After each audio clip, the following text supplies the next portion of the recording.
Hello and welcome back to another day in the arena. It's me, it's CGB, and it's not just any day in the arena, it's the launch of Wilds of Eldraine. And one of the most popular creature themes is back. It's Faeries, and a lot of people are wondering, how will Faeries look in standard best of one? And as the one in best of one, I am the one who is going to take a shot at showing you a list of Faeries to get you started in ranked play in the new season, new ladder, gosh, new everything, new set. It's really exciting.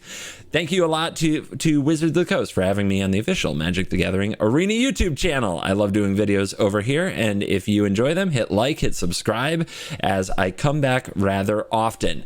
So, first look at Eldraine, first look at Faeries. The best thing about Faeries, in my humble opinion, is Flash. Faeries. So, the more Faeries I can play at flash speed, the better. So we have the Obyra Dreaming Duelist, which is a blue and a black for a 2/2 flash flyer, and it's a legendary. But whenever another fairy enters the battlefield under your control, each opponent loses one life. So a cool way to get a few extra points in, a little bit of reach for the already very good evasive flying fairies, to go with Fairy Mastermind, who is already in standard. But we also have some sick one drops. We have Fairy Dream Thief, which for only one black is a 1/1 flyer that surveils one and then can turn into a card later in the game from the graveyard. And then Sleep Cursed Fairy is a rather unusual one. This one you play on turn 1, but you don't start attacking with it normally till turn 3 or 4 because it enters with 3 stun counters on it. But it has ward 2 and it's a 3/3. So immediately you have a board presence just ticking and waiting to start attacking the opponent. And it turns on your fairy themed cards, of which we have 3 excellent, interesting, interactive fairy themed cards: Ego Drain, Spell Stutter, and Fairy Fencing. The best reason to be running a fairy deck is because these cards get extra oomph. So Fairy Fencing is target creature gets -X until end of turn, and that creature gets an additional -3/-3 if you control a fairy as you cast the spell. So 1 black for -3/-3 is amazing. It's better than a cut down. It's an awesome rate, and it can continue to scale up if you put more mana into it. Then we have Spell Stutter, which is 1 and a blue for counter target spell unless its controller pays 2. We've seen quench-like effects before, but this one adds an additional 1 for each fairy you control, so it also scales up through the game, and that art is really cool. And Ego Drain is 1 black for a sorcery that says target opponent reveals their hand. You choose a non-land card from it. That player discards that card. If you don't control a fairy, exile a card from your hand. So another sweet card that you can play to take advantage of the fairy on the board and get a Thoughtseize, well, better than Thoughtseize because you don't pay 2 life type of effect in standard. Like the fairy cards here, the payoffs for having a fairy on the board are really good. Talion's Messenger provides a Rafine-like ability specifically for fairies, and it's not legendary, so you can get multiples of it onto the battlefield. And Talion the Kindly Lord is going to test our knowledge of the meta. Now, I will tell you, we're playing in early access, #sponsored by Wizards of the Coast. So against other creators trying out the new cards with unlimited accounts. And what that means is I'm not sure I'm going to be able to read the meta like I normally would, but if I were against mono red, I'd definitely choose 1, and if I were against mono white, I'd probably choose 2. The objective will be to choose the number of the removal spell the opponent would play, because when this enters the battlefield, you choose a number between 1 and 10. Whenever an opponent casts a spell with mana value, power, or toughness equal to the chosen number, that player loses 2 life and you draw a card. It's better than a Sheldred trigger right there. Drawing cards, I love it. So that's our objective, to choose well with Talion, the Kindly Lord. I also have 1 copy of The End, which I think might be a really cool removal spell for standard. It's going to exile target creature or planeswalker, then search its controller's graveyard, hand, and library for any number of cards with the same name as that permanent and exile them. That player shuffles, then they draw a card for each card exiled from their hand this way. I think this will be very awesome to take out that card that most annoys you in standard, but in this early access event, there's a sneaky way to look at my opponent's decks and see what they're up to so I can name better with Talion, the Kindly Lord. In fact, this deck also has Ego Drain, so we get to see their hand as well, ways to name better with Talion, Kindly Lord. And on top of that, we got the mana. So that's an introduction to the deck, and the question on everyone's mind, do fairies compete in Standard? Well, we're going to get our first look and see what we can learn. Let's dive in. Let the Fae nonsense begin. Game 1, round 1, Saffron Olive. Seth, better known as Saffron Olive. We have turn 1 Fae, turn 2 counter, turn 3 messenger, maybe? Let's try it.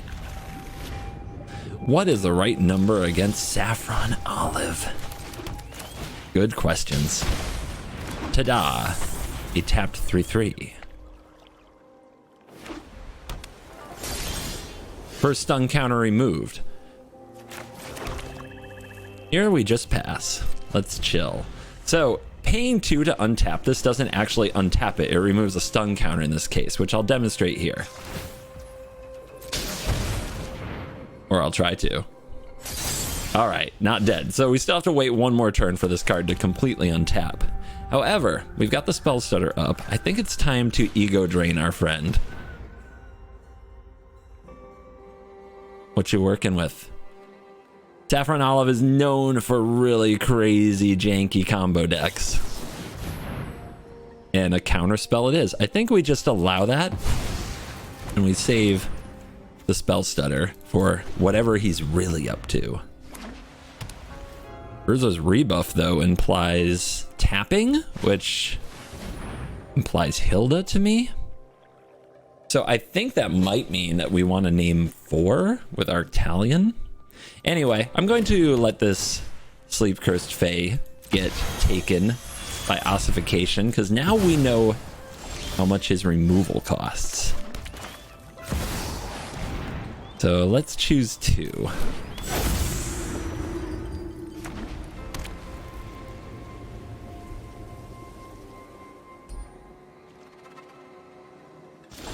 Turn past, interesting. Combat. I'm not playing the messenger yet. I want to try to protect Talion with the spell stutter. Stall for time. Tap up to 2 creatures if the spell was kicked with stun counter and draw a card. All right, you want to stun me? That's okay, I would say. We don't draw because it's only the first card they've drawn on my turn. Yeah, this strikes me as a Hilda the Ice Queen deck. Lots of tapping and tap your stuff payoffs. So save the spell stutter for the Hilda, the big payoff card. Otherwise, let our stuff get tapped. No big deal. Let's play a Mastermind. A little bit of overcommitting here, I think, if we play the messenger. Some kind of a board wipe could be an absolute blowout. Let's see if there's tapping of my things here anyway. Another stall for time. Well, this time, I think it's time to start using our counter spells. Enough. It's time for you to take damage, Saffron Olive. Very fencing. Do our creatures get to attack? Good lord! Why is every card a stall for time? All right. I'll pass and I'll use Mastermind. Fairies are patient, fairies are clever. They are sneaky tricksters. They do not rush into things. We don't just counter the first thing we see. This I can remove with the fencing. And right now there's nothing to tap, so this is fine.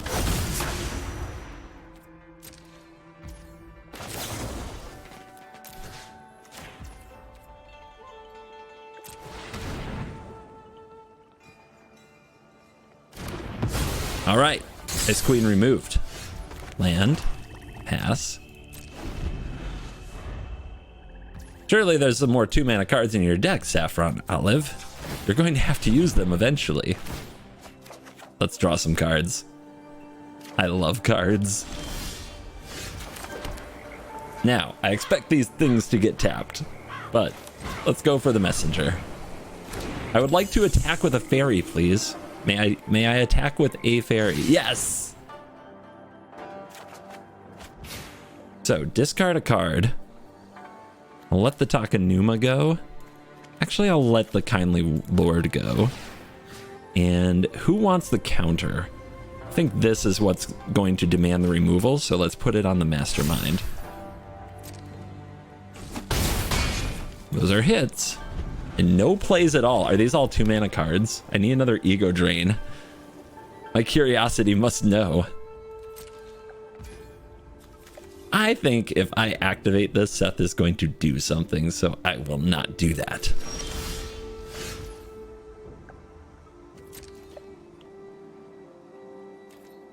Did they reprint Settle the Wreckage and nobody told me? Attack, draw. Discard. Counter here. I think letting the Sleep Cursed Fairy makes sense. Letting it go. It stays very tapped. We've got enough mana, don't we? Well, we might want to activate the Mastermind, which is probably better than digging something up that we can't play. Come on, Seth.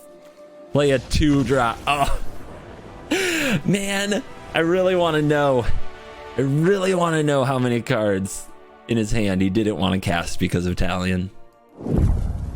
This hand has many fairies. It does not have many of our tricky interaction spells, and that worries me a little. But on the play, we're just going to drop a bunch of fairies and be very assertive.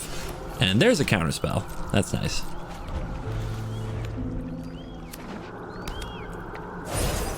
Charming Scoundrel.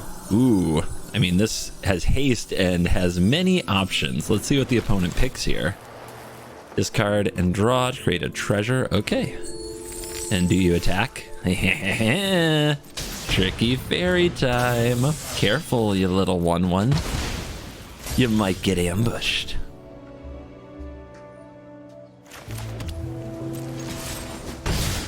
Now this card is legendary, so we have to be careful about playing the second one. Devilish Valet. Are we afraid of a Devilish Valet?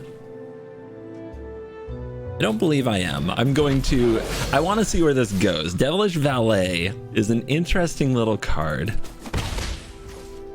Now, I believe I could remove that stun counter, but I couldn't fully untap this because removing the stun counter doesn't untap it. It replaces the untap. Let's get out the Mastermind. And now we could untap this if we need to. And the race is on. So, what do you do with this Devilish Valet? I want to see. Whenever another creature, Angie, 2 blood tokens, some drain. Don't think that's scary enough, weirdly.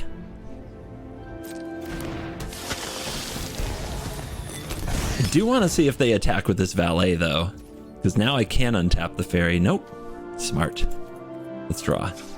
Drawing's fun. Drawing's very, very fun. There is still a treasure available. We've got the dream. We've got the fencing. We got the messenger. I think the right play is the Dream Thief and hold the messenger. It's a 2-turn clock either way, but I think having the fencing and the stutter open is the better way to go about this.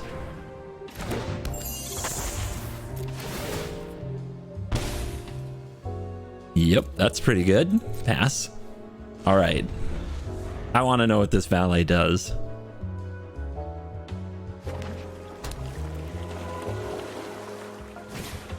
Blood Tithe Harvester. Okay. That's a blood token. There's a lot of blood going on. I will block. I think that's fine. Our opponent still has some open mana. Let's just pass and attack. Protect with the counter spells. Don't take any risk. And maybe I'm not going to find out how this Devilish Valet thing works. Our opponent can drain with the blood token, but it's not good enough. They're still taking 7. Yeah, it's 2 mana to sack. The spell costs 1 less for each creature that attacked. Ooh, 5 damage. And how much would they have to pay? Too much.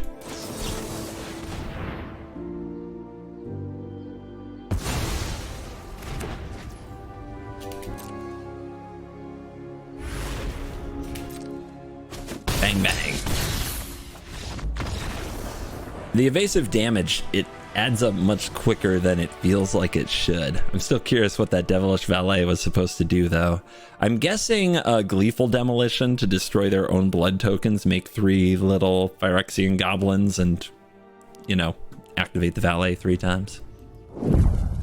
We only have 1 fairy in this hand, and if it dies, we're in big trouble, but I'm going to keep it. We're going to go for it. No 1-drop fairy this game either. If we play Ego Drain now, we have to exile a card from our own hand. I would like to get around that if possible. And since this card has flash, I think we will. I think we'll get around it. Network Disruptor. Tap target permanent. My land. Okay, there's a fairy. It's pass though. Ambushing this 1/1 sounds delightful.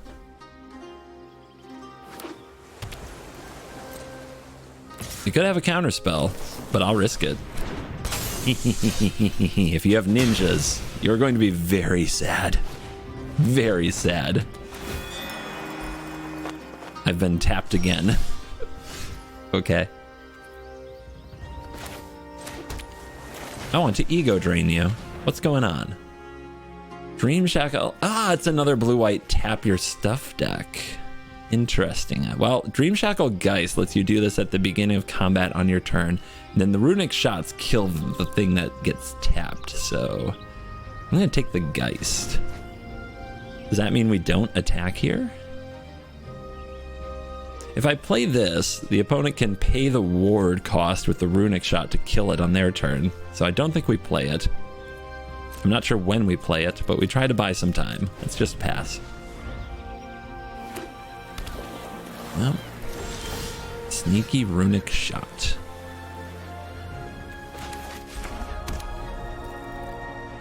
They spend their whole turn taking out this fairy.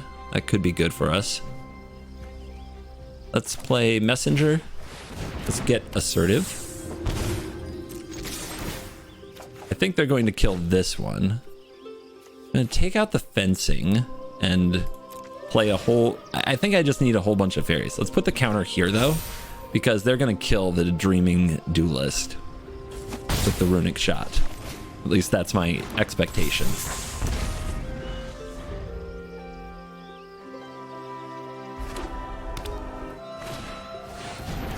They are not. No, they are going to play this card, which I believe lets them tap something. Well, that's a pretty good draw. Get that off the board. Find it frustrating. Let's play the Sleep Cursed Fae and continue to drain the opponent and send to combat. Where's the +1/+1 counter go, though? I guess here. Let's deal some damage.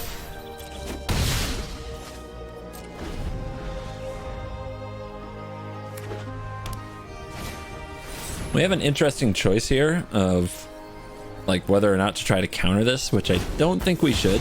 For one thing, they have another. For second, we might want to just hold this and counter the payoffs. We're ahead. We just need to make sure the opponent doesn't pull into the lead somehow. A board wipe would get them even, and something like Hilda, the Ice Queen, would help them pull ahead. That's what we have to prevent, them getting ahead. So they're going to take out the Messenger. Okay. Shooting the Messenger. Rude. 2 to the top is not good for us. But we'll activate Sleep Cursed Fae. Get that cooking. Pick up those stun counters. Maybe we hold this in case we draw another Talion. And is this the Ice Queen?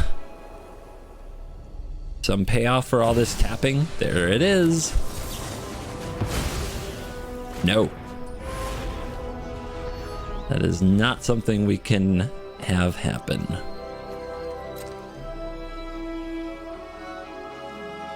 And they don't attack because we can untap this card now.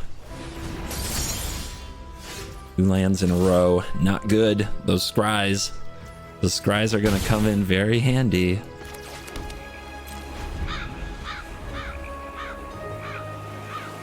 I guess I could have untapped this to attack with it, now that there aren't any stun counters on it. That's something I didn't think about. Make you pay the ward. This is interesting, right? Because I can just untap it. So this is fine.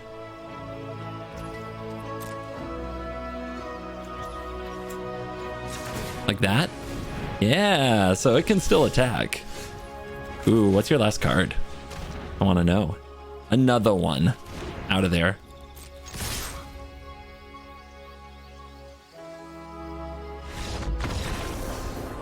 They scoop it up. So far, the blue-white tap your stuff deck has not had the phase number. We go first. I mean, yeah, this hand is really good. We have to choose whether or not to lead on Sleep Cursed or Dream Thief, and I kind of love both of them on turn one. This one makes it more likely that you'll hit your third land drop, and this one, of course, is the bigger threat that when it comes online. Let's go for it. We're on the play. Let's be aggressive. Okay. And pass. Our opponent with Deserted Beach. Let's see if we can have a Dreaming Duelist here. Boom. Counter spells already.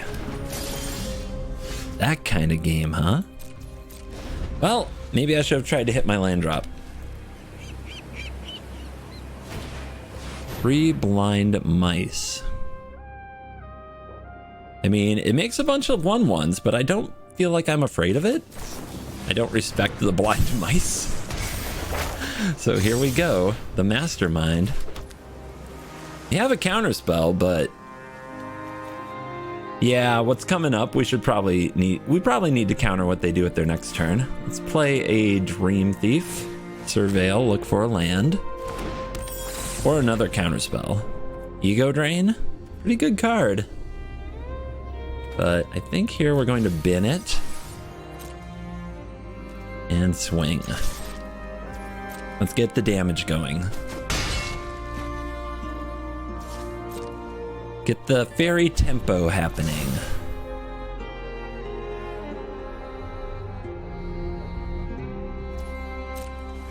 See how they run. What else are you going to do besides make some little micey? So we could untap this and block, but I think that's what they want. We're getting into a race, and I think we can win it. They're passing. They don't want to get countered. There's a land.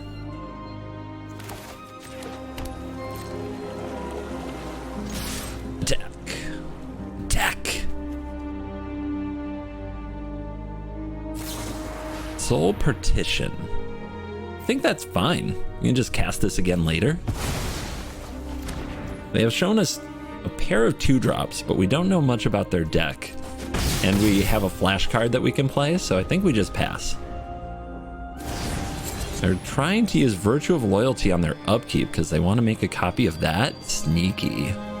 So they make a Knight. This is a new card that is also an enchantment, which can put +1/+1 counters on all their creatures. Invasion of Gobakhan, huh? This is fine. They'll probably take the counter spell. But we're threatening to still untap our Sleep Cursed Fae. We're threatening to cast a Mastermind. They're threatening a lot of things. +1/+1 in Vigilance next turn is scary, though. They take Talion. Okay, then. I didn't expect that. Ooh, really? I can untap and block. Do they care? They do care. See, that's the kind of thing where they should probably just attack anyway, so I don't replay my Mastermind because it's so good. And yeah, we're just gonna try to push right through this token strategy that they have and get them dead. We add this Mastermind to the board, we counter their best spell, and it's a lethal attack in the air. Yeah, they want to get the invasion, that's fine. That's the thing that people weren't used to when Faeries was popular in the past, and that they're going to have to get used to again. The deck is deceptively quick. It finds ways to get that extra damage dealt. But our opponent still has untapped mana and untapped creatures. Let's see if they can do something cool with them. The invasion? Huh. Frustrating, but I guess we should let that resolve. See what they take. There's nothing that can stop us from playing. The question is, what does their 3-mana spell do? Does it change the clock? Right? Okay, I'm going for it. Let's see. Maybe they have a make disappear? Nope. That's game. Yeah, just lethal in the air. So far, the early mix of pressure, cheap removal, and counter spells has just been too much. Every opponent hasn't quite been able to interact with our flyers, and the rate that we've interacted with them has kept them behind in the race. So I'm really curious how this would square off with a full-on aggro deck.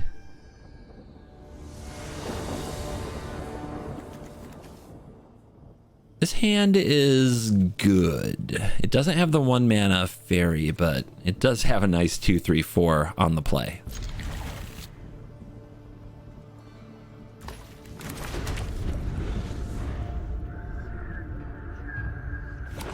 I should be busting out this pet. I honestly didn't see it in the store. I must have missed it. I'll lose my sponsorship. Gotta flex the new pets. And now it looks like we get the fairy mirror. Ego drain me. Ego drain me. Let's play the Duelist. I'm sure the opponent wouldn't walk into an ambush after they ego drain me, so might as well get it out. Interesting choices for the opponent. I can drain them back, which I'm sure they don't like. So they take ego drain. Nobody enjoys that card when they're on the receiving end. Island go. Oh, we draw shores. Gotta play it now. I think we'll try to be assertive with the messenger. Sleep Cursed Fae a little slow here. Get a counter on our Duelist. 3 points of damage in.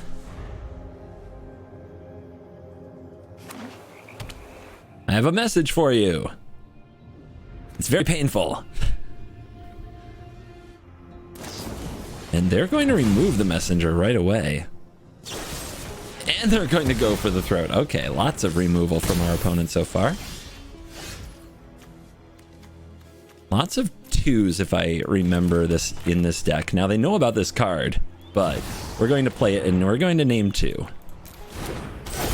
Now, if a creature's power or toughness is 2, or if the casting cost of a spell is 2, we get to draw a card and our opponent loses 2 life. I know they just played a flurry of 1s and 2s. But Ego Drain costs 2. Like, the casting cost on the stack would also be 2 because they have to pay 1. They can overpay to play around it. Oh, they're going to play Sheoldred in their deck. Come on. Really? That's so lame. It's a good draw. We would have to pay 3 for it, though.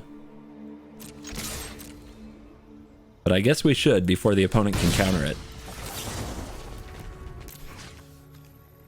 It's 2 and yep, that'll do it. Unfortunately, we can't hold up a counter spell, but we get rid of Sheoldred. Our opponent is playing a minor blue-black, like a classic blue-black deck with a minor fairy sub-theme. And that could, it could in the long run be the right way to do it. I'm kind of curious myself. Okay. Is the opponent going to attack us with his Dream Thief? That's the question. I'm going to risk that they do. I'm tired of your secrets.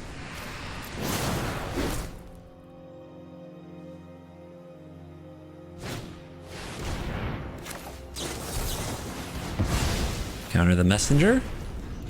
See if they attack me. Ah, oh, they do. We needed that. We needed that very badly.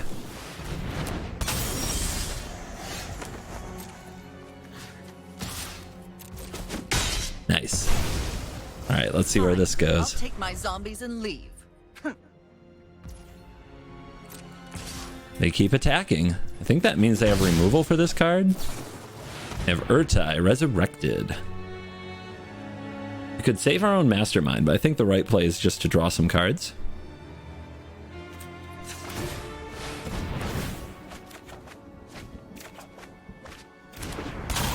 Yeah, a very interesting thing about Faeries, honestly, is that it comes at a time when Dimir is already the best deck in Standard, so people are wondering what Faeries adds to that.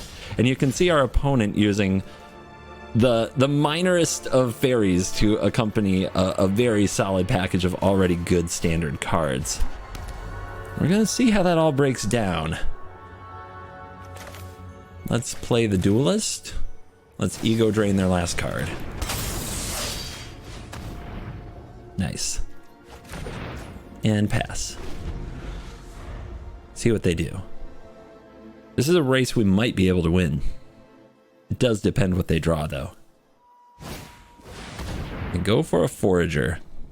That can flash back all kinds of fun spells. I'm going to counter that.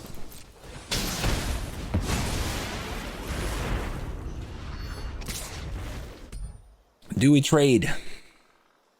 12 to 13, an extra life for each fairy I play. We attack and they block, they get a card, in theory, although it's an expensive one. I think we do take this trade. This is a close one, but another problem that we have is the Mirrex. It's going to be very hard to win the race. Okay, let's play this Kindly Messenger and see what happens.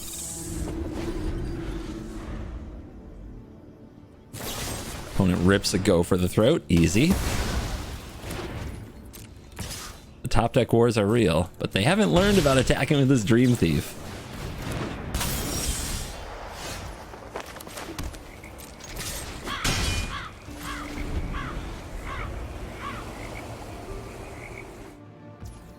Is it another removal spell? Well, probably is, because they're attacking me. Or not, or bluffing, or I'm not sure. All right, let's try this, but I think they're going to kill this in response. Did they really draw that much removal in a row? Their own Mastermind. Oh, I guess that will trigger off my Mastermind. No, tell me they didn't.